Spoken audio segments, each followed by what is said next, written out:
We had what we called a co-inquiry group, and that was a group of people who were academics from Newcastle and Durham universities and people who were from community organisations who some of the academics had worked with on projects.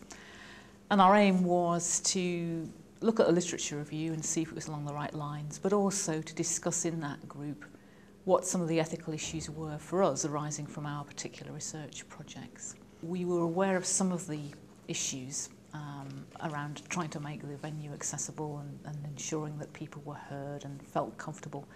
But even then, we started off on the wrong foot. We chose a room in the castle, and we presented initial findings from a literature review, and that was quite off-putting. The castle, in order to get there, you've kind of got to go up a narrow pathway, up some strange staircase, a black staircase which leans to one side into this grand room with tapestries all around it. So I think it was a very, very different setting for people. I could see why some people felt out of place there and thought it was inappropriate. But I think probably the arrangement of chairs is very important, isn't it? It's hugely important. Yeah. We did have contrasting experiences with a similar type of meeting involving more people where we used the Senate room not for any of the discussion or any of the real work stuff, but just as a reception area to welcome people where they arrived. Also, overnight visitors were staying at the castle because that was the most available accommodation. But we found then that people really appreciated the opportunity to enter one of these bastions of privilege. For people in academic life, doing a literature review and finding search terms, which is what we were testing out on the group, is kind of second nature. We're searching on ethics and community and discrimination and things like that. But it was a very foreign concept, I think, to many of the people.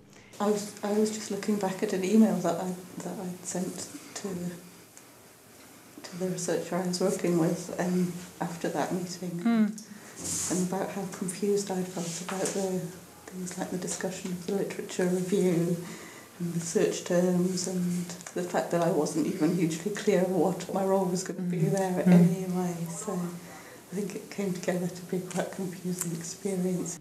The whole way in which we do things in academia, the way in which we are automatically critical, we try to interpret, we try to analyse, and that is just in our blood in a way, and it's quite a foreign way of going about things for many other people.